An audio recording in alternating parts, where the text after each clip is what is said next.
কতদিন হয়ে গেল এই বিজনেস? মনে নেই, আমি 10 বছর বেলায় কলকাতায় এসেছি। দেশ কোথায় ছিল? বরিশাল। তারপরে তারপর তো বাগবাজারে আমার বাবার দোকান করেছে। কি দোকান ছিল?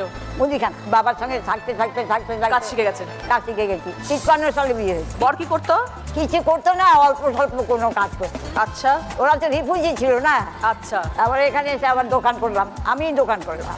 আচ্ছা 3টে 3:30-র সময় ঘরে আসতাম, এসে টান করে খেয়ে দে আবার দোকানে চলে যেতাম। তারপরে রাত্রিবেলা কটায় দোকান বন্ধ করেন?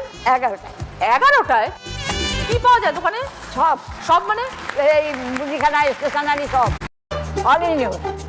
All in you. হ্যাঁ, দুপুরবেলা খাওয়ার পর একটু শোন একটু ঘুমান, তারপর আবার গিয়ে দোকান খোলেন। আবার এখন ছেলেরা করে। তাহলে বিকেলে কি করেন?